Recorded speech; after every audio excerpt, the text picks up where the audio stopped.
So, Domhnall Gleeson, star of the new Peter Rabbit film. Pleasure to meet you. Nice to meet you.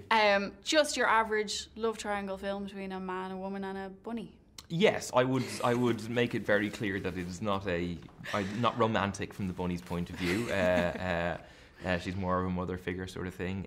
But yeah, it is a kind of a strange. It's certainly a battle for B's affections in the film. Yeah. And you play Mr. McGregor, who is a kind of curmudgeonly figure. He's also a very perfectionist. He's been disappointed professionally and starts maybe taking it out on the bunnies around him. Tell us a bit about your attraction to the character. What made you embrace your old man? We've all been there. I mean, we've all lost out jobs to people when we thought we would do the job better, and he's just frustrated. He feels like life hasn't given him what he's worked very hard for. Everybody's felt like that. But then he's also just got this kind of persnickety kind of a side to him where he's unable to be rational about things. He's a little bit irrational by the time he arrives down the country, and he's a perfectionist, so those two things don't go well together. So is this a bit cathartic where you're working out some unresolved personal issues? demons? No, I would not say Peter Rabbit was a way to work out unsolved demons. But actually, one thing that was kind of like a personal goal was to work with Rose Byrne. So it was really, really good to get to work with her on something where she could be both kind of funny and lovely and really odd and brilliant and all the things that she can do so well. So I really enjoyed that. Yeah. And Peter Rabbit, so huge for so many people's childhoods growing up. I think slightly bigger in the UK than Ireland. Yeah, I don't feel like... Were you a Peter Rabbit person? Like, I think you can have a Peter Rabbit household or a Winnie the Pooh household. I was neither, you see. I was Bran the dog. So, okay. Bran kind of won out. That's the Irish. Yeah, it might have been the Gaeilge thing. But so I wasn't really a Peter Rabbit fan growing up sort of thing. So yeah, I like my first time reading them was going into a bookshop and pretending them I was buying them for my, it's for my nephew, and they know you're lying. They can tell it for you. Throwing in a birthday card. Yes, that's what I should have done. Damn it. Now we've seen you navigate kind of the spectrum of villains now, because in this film it's a funny villain. He gets a bit of a redemption arc. Then we've seen you play funny and scary in Star Wars, and then really disturbing in things like Calvary. Do you approach them completely differently depending on the tone, or is it you have to find the truth of the character all the time? I think you want to have fun being basically every character. I think the times when I've not been great in films, there's probably a lack of sense of humour in there somewhere or something like that.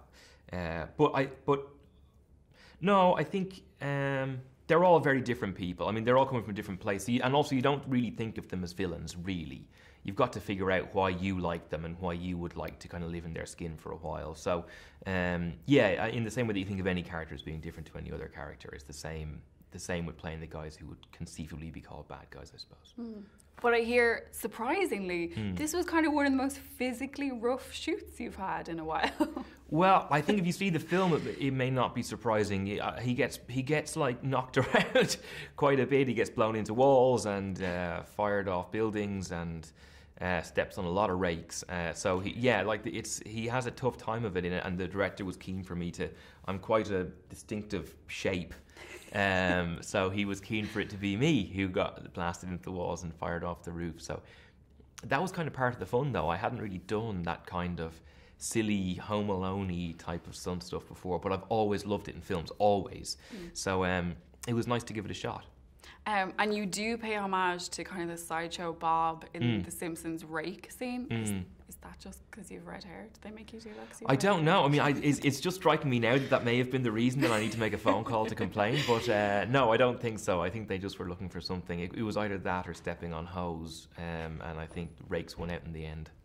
And tell me about working opposite kind of CGI bunny rabbits and characters and working with characters who aren't there. How difficult is that? It's bizarre. There's no two ways about it. It's really, really strange. And luckily, one of the conceits of the movie is that we don't talk, or that we don't think they can talk. We just think they wear jackets and hang about. So at least there wasn't a lot of dialogue with them. But the fight scenes and stuff with the rabbits was really hard. You do it with so many different versions of a kind of a blue kind of a bunny, and then nothing there, and then it's all mime, and you're like wondering whether you're like back to kind of drama college type stuff. So it was really, really odd. But I enjoyed it when it was going well. Yeah. And then the times when they're saying, no, your hands would really be working around this live boy, and you're like, I can't do this anymore. So that was less fun.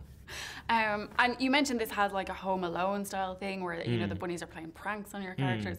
But also then in real life, they shoved you in a fridge. Domhnall, please explain this. They did, yeah. The fridge was there because I don't deal with the heat particularly well.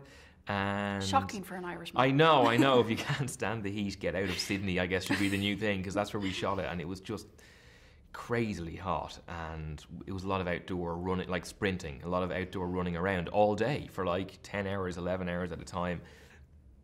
And I didn't deal with it all that well, I'll be honest with you. So they used to put me in a room they called the fridge to dry my clothes out, because I would sweat through them every take, which was brilliant. Now, there was a bit of controversy around the film in that your character is allergic to blackberries. One of the rabbit's pranks is to pelt him with blackberries. What did you think about the controversy that came out? I'm not getting involved in that. That's between the filmmakers and the people who have the problem with it. I think they released a statement apologising for it, and hopefully that put it to bed. But I don't want any part of that argument. Thank you very much. Now, this film, Margot Robbie and James Corden are doing voices. The voice cast is incredible. You've worked with Margot Robbie before on About Time. She's now up for an Oscar, but up against Saoirse Ronan, who you've also worked with in Brooklyn. How are you feeling about that category? Are your allegiances torn?